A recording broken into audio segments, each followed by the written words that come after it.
ये कहानी उन लोगों के लिए है जो समझते हैं कि वो ज़िंदगी की दौड़ में पीछे रह गए हैं, दूसरे लोग उनसे बहुत आगे निकल गए हैं। वो लोगों की बातें सुन सुन के तंग आ चुके हैं और फ़लाँ तो डॉक्टर बन गया, फ़लाँ इंजीनियर बन गया, फ़लाँ ने बहुत ज़बरदस्त शानदार बिज़नेस स्टार्ट कर लिया, तुम अभी तक वहाँ के वहीं हो, तुम भी तो कुछ करके दिखाओ। वो मायूस हो जाते हैं और लोगों की बातें सुन सुनकर ख़ुद को दूसरों के साथ कंपेयर करते हैं, जिसकी वजह से वो डीमोटिवेट हो जाते हैं।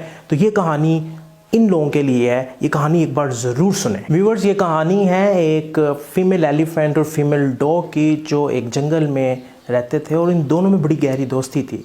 ये अपनी हर बात एक दूसरे से शेयर करते थे और इत्तफाकन फीमेल एलिफेंट और फीमेल डॉग एक साथ प्रेग्नेंट हो गए और 3 महीने के बाद फीमेल डॉग ने खूबसूरत 6 पपीज़ को जन्म दिया। वो अपनी खुशी की खबर लेके अपनी फीमेल एलिफेंट फ्रेंड के पास आई और उसने खुशी में कहा कि मैंने 6 पपीज़ को जन्म दिया है, तुम अपने बच्चे को कब जन्म देने जा रही हो। लेकिन फीमेल एलिफेंट खामोश रही, उसने कोई जवाब ना दिया। वक्त गुजर गया। 3 महीने के बाद फीमेल डॉग दोबारा से प्रेग्नेंट होगी और उसने 3 महीने के बाद दोबारा से 6 पपीज़ को जन्म दिया। इस दफ़ा भी वो खुशी के साथ खुशी की खबर लेके अपनी फ़ीमेल एलिफेंट डॉग के पास आई और उसने कहा कि मैंने मज़ीद 6 पपीज़ को जन्म दिया है, तुम अपने बच्चे को जन्म कब देने जा रही हो। इस दफ़ा भी फीमेल एलिफेंट ने कोई जवाब ना दिया, वो खामोश रही।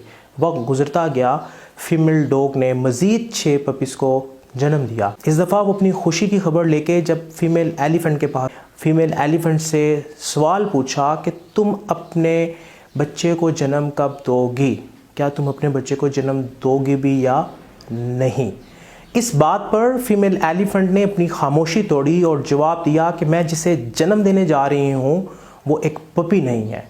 वो जब इस दुनिया पर आएगा, वो अपना कदम इस धरती पर रखेगा तो वो काफ़ी शानदार, ताकत वाला और हैबत की अलामत होगी, क्योंकि मैं किसी पप्पी को जन्म नहीं देने जा रही, मैं एक हाथी को जन्म देने जा रही हूँ और हाथी को पैदा होने में वक्त लगता है। सो व्यूअर्स, हम भी अपनी ज़िंदगी के अंदर दूसरों की कामयाबियों को देखकर मायूस हो जाते हैं। हम भी दूसरों की छोटी छोटी कामयाबियों को देखकर, अचीवमेंट्स को देखकर डीमोटिवेट हो जाते हैं। हमें लगता है कि हम पीछे रह गए हैं ज़िंदगी की दौड़ में, जबकि हमने यहाँ पर मायूस नहीं होना, डीमोटिवेट नहीं होना, बल्कि अपनी मंजिल पर नज़र जमाए रखनी है, मुसलसल मेहनत करनी है, मुस्तकिल मिजाजी से अपने गोल्स, अपने टारगेट्स पर निगाह रखनी है और कदम उठाते जाना है।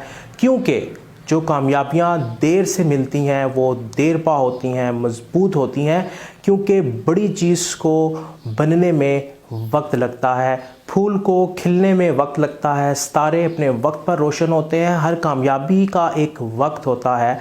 अगर आप बड़े ख्वाब, बड़े गोल्स हासिल करना चाहते हैं तो उनकी कामयाबी का वक्त भी उतना ही ज़्यादा होगा, बशर्त ये कि आप मुसलसल मेहनत करें, मुश्किल मिजाजी के साथ अपने गोल्स, अपने टारगेट्स पर नज़र रखें और मुसलसल मेहनत करते जाएं और अपने आप को दूसरों के साथ कंपेयर ना करें।